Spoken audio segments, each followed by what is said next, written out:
Shalom saudara yang dikasihi Tuhan, selamat pagi. Senang dan bahagia rasanya karena masih bisa menyapa saudara di pagi yang indah ini. Doa juga harapan saya bagi saudara semua yang mendengar, menonton renungan ini. Dimanapun saudara berada pagi ini, saudara semua boleh diberkati Tuhan dalam keadaan sehat dan baik, penuh sukacita, diberkati Tuhan sepanjang hari ini. Puji Tuhan saudaraku. Pagi ini kita bersyukur kita masih diberi anugerah hari baru oleh Tuhan.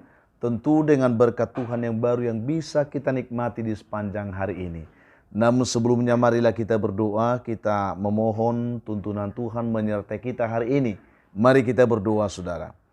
Bapa di surga, kami menaikkan syukur kepada Tuhan di pagi ini. Bersyukur untuk kebaikan juga kasih setia Tuhan yang sudah menyertai dan memimpin hidup kami sepanjang malam.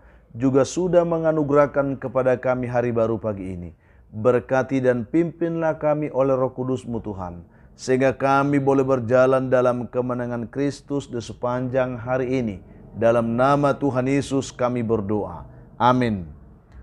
Saudara yang dikasihi Tuhan, firman Tuhan yang menjadi dasar renungan kita pada pagi hari ini, saya siapkan satu ayat dari Kitab Efesus pasal yang keempat ayat 27, saya akan bacakan ayat ini untuk kita. Demikian bunyinya.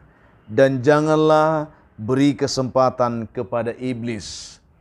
Ini yang kita akan renungkan pada pagi hari ini. Saudara yang dikasihi Tuhan, topik renungan kita pada pagi hari ini adalah jangan beri kesempatan kepada iblis. Saudaraku, Benjamin Franklin saudara, beliau pernah berkata demikian. Amarah tidak pernah terjadi tanpa alasan, tetapi jarang oleh alasan yang baik. Itu yang kita dapatkan pada pagi hari ini.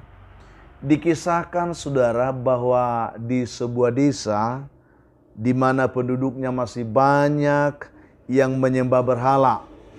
Dan di desa tersebut tumbuh sebuah pohon besar yang sering digunakan oleh penduduk desa itu sebagai tempat untuk ritual dan pemujaan. Ketika menjelang musim tanam atau sedang mencari hari baik untuk acara pernikahan dan pada musim panen, penduduk desa mereka sering mengadakan upacara sesaji di bawah pohon besar itu. Lalu saudara, ada seorang pemuda dari desa tersebut yang sudah bertobat dan dia baru pulang dari kota, pulang ke desa itu. Ketika ia melihat banyaknya orang di desanya yang menyembah pohon berhala tersebut, ia merencanakan untuk menebang pohon itu. Karena dia merasa dia sudah hidup baru dan bertobat, dia tidak menginginkan cara hidup masyarakat yang ada di desanya.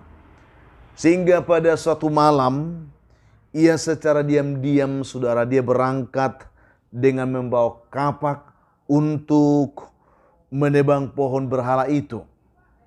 Tetapi di tengah perjalanan menuju ke pohon itu, pemuda itu dia bertemu dengan setan, pemilik dari pohon berhala tersebut.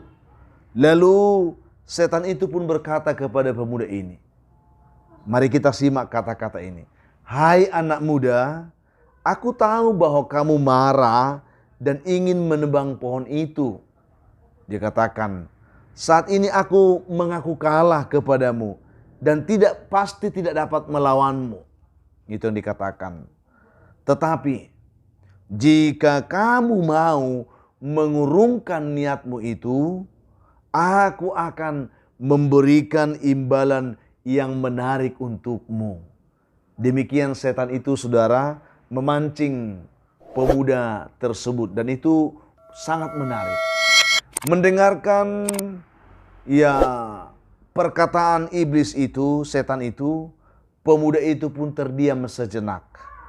Lalu dia berkata kepada iblis itu, dia katakan, imbalan apa yang akan kamu berikan kepadaku jika aku mengurungkan niatku menebang pohon itu? Lalu dengan senyum, setan itu pun berkata kepada pemuda tersebut, dia katakan, engkau akan menerima uang 10 juta setiap pagi saat engkau bangun di bawah bantal tempat tidurmu. Aku akan siapkan uang itu. 10 juta tiap pagi. Itu yang dikatakan oleh iblis pemilik pohon berhala itu kepada pemuda itu.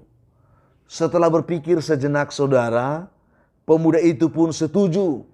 Dan akhirnya dia mengurungkan niatnya, dia pulang ke rumahnya, ya. Dia tidak jadi lagi menebang pohon berhala tersebut. Dan memang betul saudara, setelah dia pulang, dia tidur, ya. Lalu ketika pagi-pagi dia bangun dari tidurnya, ia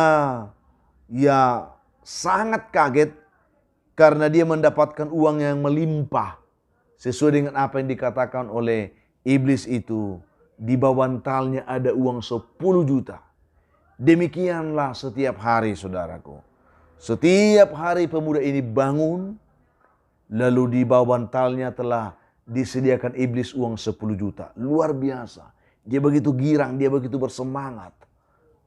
Lalu pada suatu hari, ini menjadi hari yang lain bagi pemuda tersebut. Pemuda itu menjadi sangat marah karena ia tidak mendapatkan lagi setumpuk uang di bawah bantalnya seperti biasanya.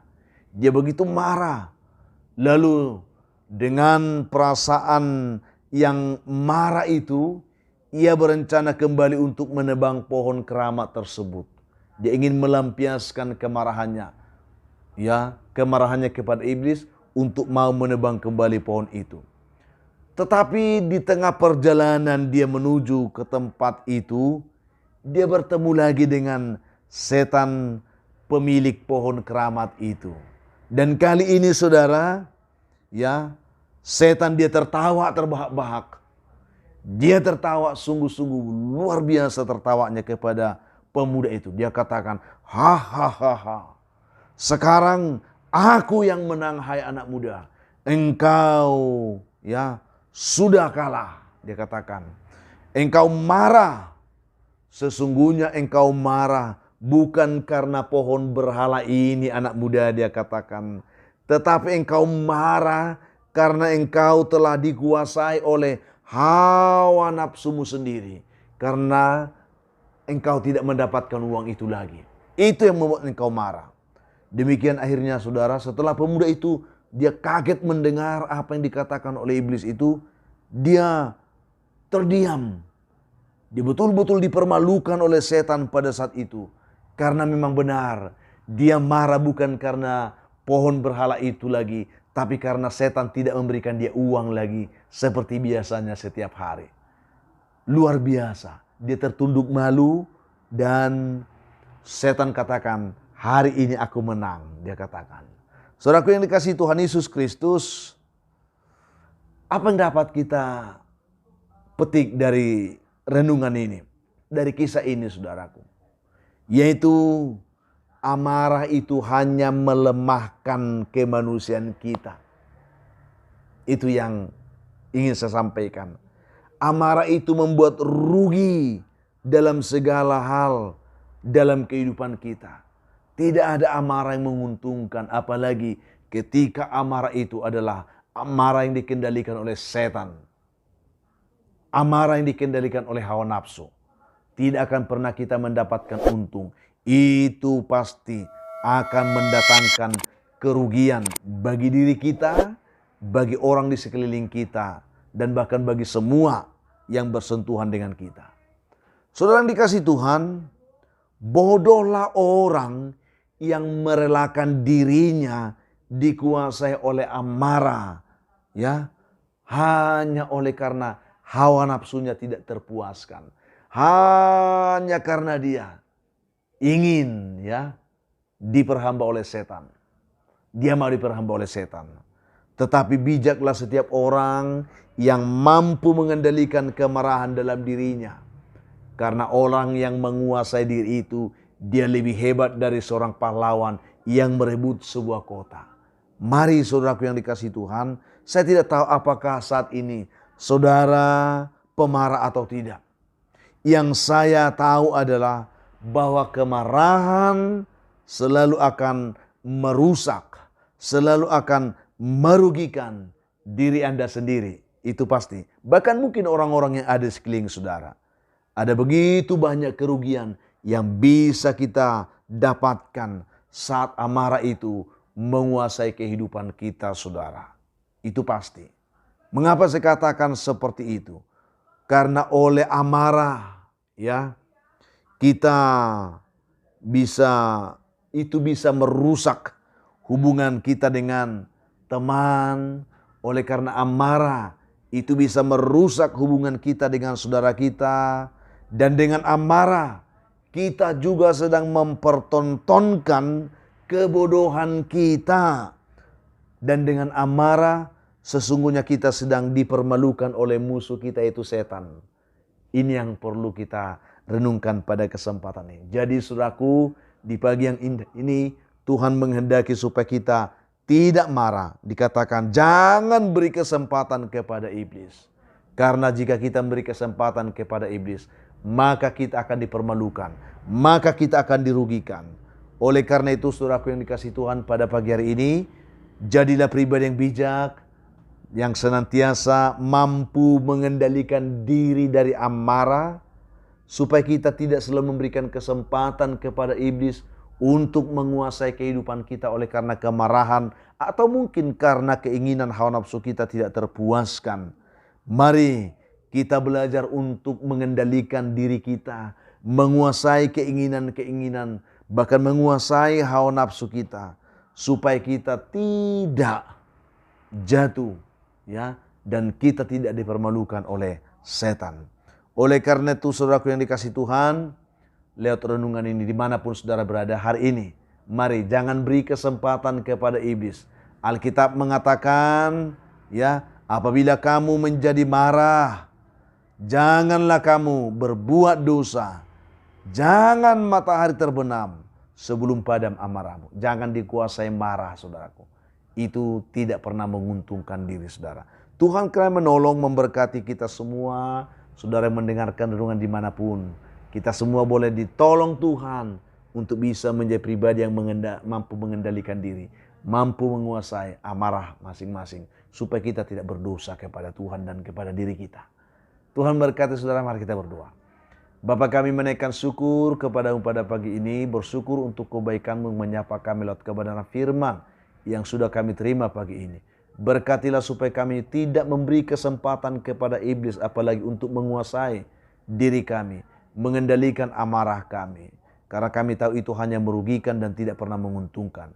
Berkatilah umat-Mu dimanapun yang lemah dikuatkan Tuhan, yang tidak berdaya pun ditopang oleh Tuhan, yang putus asa diberi harapan, yang jatuh diangkat, yang berduka dihiburkan Tuhan, yang berbeban berat diberikan kelegaan oleh Tuhan. Hamba juga doakan umat-Mu yang sedang bergumul karena sakit penyakit. Biarlah tangan Tuhan menjamah penyakit mereka. Mereka boleh dipulihkan, disembuhkan dalam nama Tuhan Yesus. Hamba juga doakan saat ini untuk anak-anak-Mu yang sedang mencari pekerjaan. Tuhan berkati, yang mencari jodoh diberkati Tuhan, yang mengharapkan keturunan diberkati Tuhan. Anak-anak kami dalam pendidikan pun diberkati. Juga umat Tuhan yang bersukacita hari ini karena berulang tahun, penuhkan sukacita mereka, ajar bersyukur ya Tuhan.